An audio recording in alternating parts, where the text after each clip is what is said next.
اکثر لوگ یہ سوال کرتے ہیں کہ آیا صحابہ کو گالی دینے سے کوئی کافر ہوتا ہے یا نہیں۔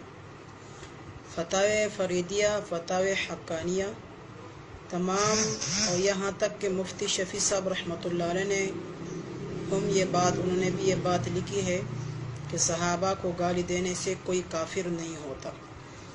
ابھی سوال یہی ہے کہ اہل تشیع حضرات جو صحابہ کو گالیاں دیتے ہیں تو یہ بات غلط ہے۔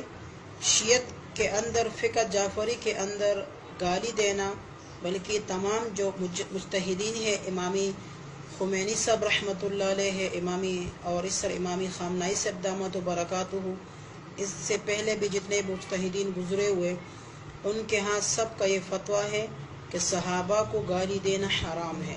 البتہ وہ تبرہ کرتے ہیں ان صحابہ سے جنہوں نے اہل بیت کو دکھ دیا۔ ابھی ہم ان کو برا بلا کہیں، جب ہمارے تمام فتاووں میں یہ بات موجود ہے، تمام کتابوں میں یہ باتیں موجود ہے۔ آپ تاریخ الاستیعاب اٹھائے، آپ تاریخ طبری اٹھائے، آپ البدایہ والنہایہ اٹھائے، وہاں پہ معاویہ کی کرتوتیں سارے موجود ہیں۔ وہاں پہ ساری بات انہوں نے کہ کیا عمر نے بی بی فاطمہ کو گھر جلانے کی دھمکیاں نہیں دی؟ کیا بی بی فاطمہ وہ دربار نہیں آئی بھی تھی؟ وہ دربار آ گئی، 4 گھنٹے مسلسل دربار میں کھڑی تھی۔ اگر ان کا حق نہیں تھا تو وہ دربار میں کس لیے آئی؟ یہ ہماری غلط فہمی ہے کہ ہم نے اہل بیت کے عناد میں آ کر ہم نے شیعت کو بدنام کر کے، میں صاف کہتا ہوں شیعہ مسلمان ہیں، شیعہ کو کافر کہنے والے وہ رسول کی مخالفت کر رہے، اور شیعہ ہی عین میرے نبی کے تابعدار ہے، علی کے تابعدار ہے، تو ہم اس میں کیوں چپ رہے؟ میں تمام اپنے بھائیوں سے گزارش کر رہا ہوں، میں ان کو دعوت دے رہا ہوں کہ تم لوگ شیعت مسلک قبول کرو، ان کے ہاں آ جاؤ، ان کے در پہ آ جاؤ۔ تمہیں اگر اہل بیت ڈھونڈنا ہے تو اہل بیت یہاں سے مل جائے گا۔ تو میں یہ بات عرض کرنا چاہتا ہوں کہ شیعہ مسلمان ہیں، شیعہ کافر نہیں ہیں۔ صحابہ کو گالی دینے سے کوئی کافر نہیں ہوتا۔ اگر کوئی آدمی معاویہ پر لعنت کرے، طعن کرے، تو معاویہ اس کا حقدار ہے، کیونکہ معاویہ نے کتنے کرتوتے اسلام میں، دین میں، نبی علیہ السلام کے بعد انہوں نے اپنی زمانے میں کیا نہیں کیا۔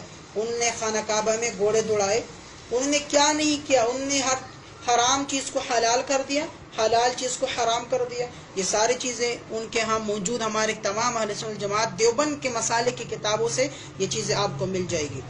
تو اور اس کے علاوہ خلافت و ملوکیت مودودی صاحب رحمۃ اللہ علیہ جو کتاب لکھی، آپ اس کا مطالعہ کریں۔